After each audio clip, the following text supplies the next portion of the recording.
For this project, I have started with a sanded and spray painted white tumbler. This tumbler is a 16-ounce morning mug from the Steel Magnolia.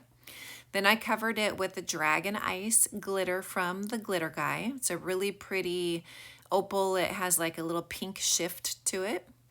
And now I am tapping on some alcohol ink that I got from Amazon. So this is purplish red that I'm tapping on with a foam brush right now.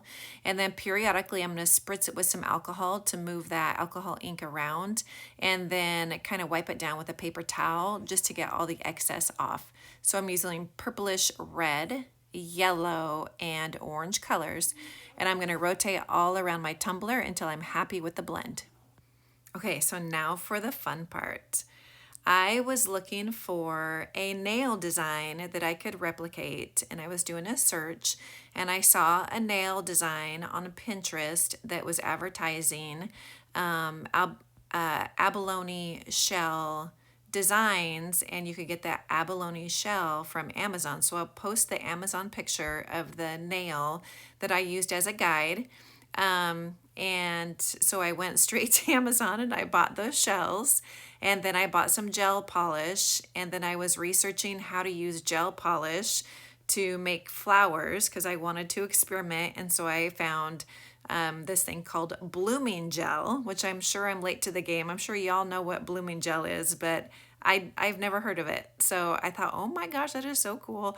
So I bought the blooming gel, I got the gel polish, and the abalone shells from Amazon.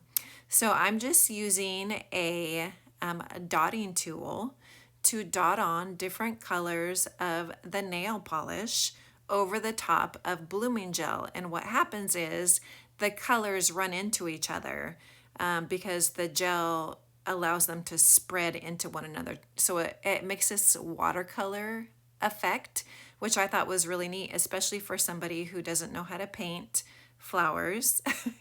I thought the blooming gel would be a nice little cheat. So this was a total experiment, and I'm happy with some of the flowers that turned out, and the other ones I think I could have done better. But it was really fun experimenting, and I'm just getting started with this stuff. This is pretty cool. So if you've never tried it before, I will link the... So we have a lot of excitement over here today. I am trying to record as I hold my granddaughter, and then my phone rings. So we're going to see if we can get through this. Yeah. And so I am just... I am just using my dotting tool to apply the gel polish right over the top of the blooming gel. And like I said before my phone rang, I will link everything that I'm using in the description box. This is from Amazon. And I am not following a pattern. I am, like I said before, I don't know how to make flowers. So I'm just kind of winging it and blending colors together. And apparently my granddaughter thinks that I'm doing a really good job. Yeah. So it's a win with the grandkids, I suppose. Anyway, so I'm just going to continue, and then I'm going to blend. And then that blooming gel is going to allow the gel polish colors to spread into one another. You do have to set this with a UV lamp. So I let this one sit just a little bit too long before using the UV lamp. I wish I would have put it under the light a little bit sooner because it spread out just a little bit too much. So I'm just going around the cup, and I'm just adding flowers wherever I think a flower should be. And then I'm going to add a stem, not your traditional green stem. It's going to be a purple stem. And I am using gel polish for the stem as well. And then making sure I cure that under a UV lamp.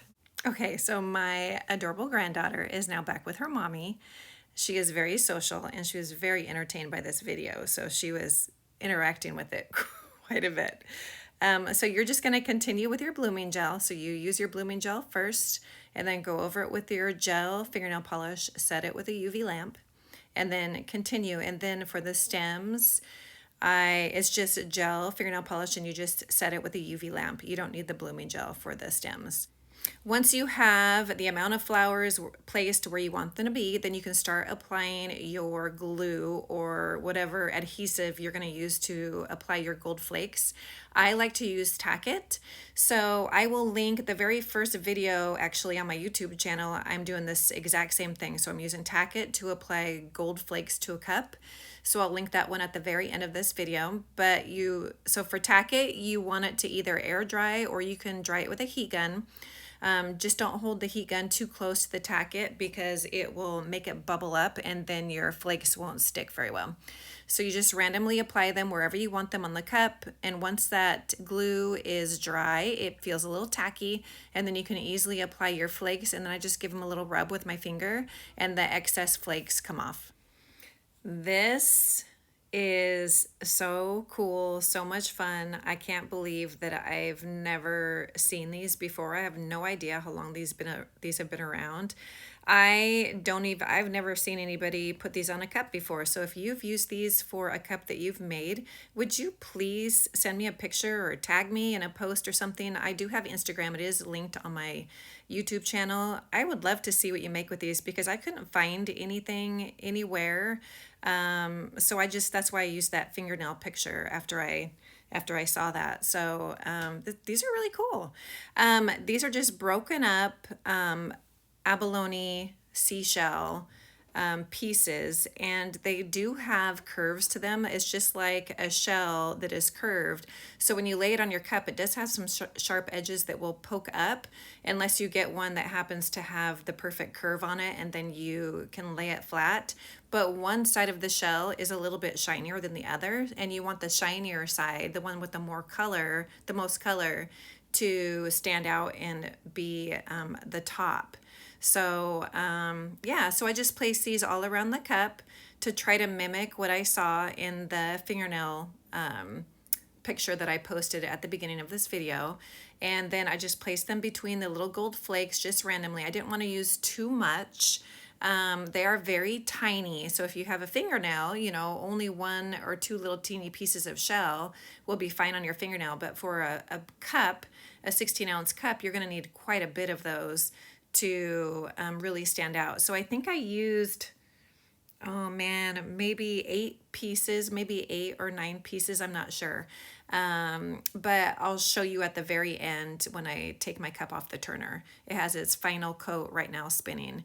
So you just place those where you want them. And I was using Tack-It at first, and then the shells were falling off. So then I grabbed UV resin.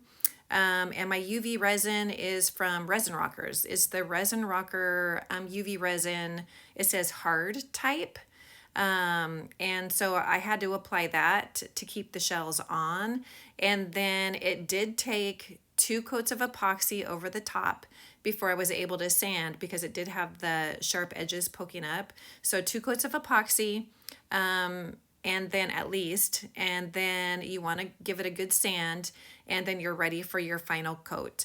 Now, toward the end of this video, I'm going to post the exact conversation. I just didn't take out the audio. It's a conversation I had with my daughter toward the end because I was going to do something different with these flowers. I was going to add some vinyl or maybe use a marker to do some outlines, and I didn't like how it turned out. So just so you can kind of see the process of how this cup came to be or ended up, or the thought behind it when I was trying to figure out what to do with the flowers, I'm just going to leave that conversation in there. So I'm going to go ahead and speed up this video and get straight to that conversation between my daughter and me. I want to show you this little trick for getting the bottom of your cup smooth before we get to the conversation. So if you just put a piece of sticky sandpaper down and then just hold your cup straight up and down and then just slide it towards your body or away from your body, whatever works for you, it flattens out the bottom of your cup and then there's no more wobble. So just a tip, if you want to try that out, give it a go. I don't like the way these look on here. I'm not happy with it. What's wrong? I don't like the way it looks because the vinyl stops, right? I don't know. I just don't like it. This is not working for me. I think I'm just gonna leave it like this. But Yeah. you think that one looks funny though? I can't see it. And you put... I didn't put anything on it. Oh yeah, because you sand it down, right? But do you think, I mean, you said those flowers look kind of weird. Is it because they're the same height, or? No, it's because they blur. They don't blur. They Blend? Yeah, but these ones blended too. I think it's because you can't Tell that they're flowers. They don't totally, they look like flowers. They look more like a watercolor flower. Is that what this is supposed to? Okay. I think they just look more watercolory than these ones, maybe. Then that's it. I like them. They're just different than the other So maybe I shouldn't try to fuss with it. Maybe I should just leave it. I think it's a pretty Shut the door, Finn. Yeah, maybe I was trying to make them better, but I should just leave it. I tried to use a marker. That didn't work. I put the vinyl over the top of it. That didn't look good. You know what I'm saying? Why didn't the vinyl look good? It looks like, because when you put the vinyl over the top, here, I'll show you. I wonder if the vinyl, maybe because you see how actually just show me first. Okay, so when you put the vinyl on,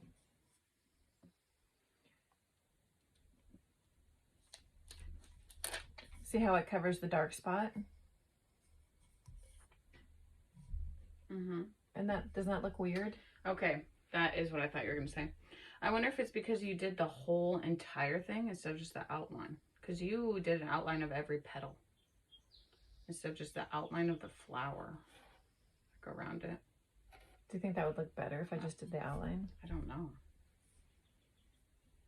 It might be the look that you were looking for. You know what I think I need to do is I actually need to take a picture of this, load that onto my Procreate. Yeah, because these ones aren't right all the way. I was thinking that the one you put on there, I was thinking it was mirrored or not. It looked at first like it had been reversed, but then I realized that it wasn't. Oh, it's not the same pattern. Today I was so indecisive. Do I add the vinyl to the flowers? Do I try to make it more detailed, or do I just leave it in the raw form as it was intended, even though I wasn't 100% satisfied with the way the flowers turned out?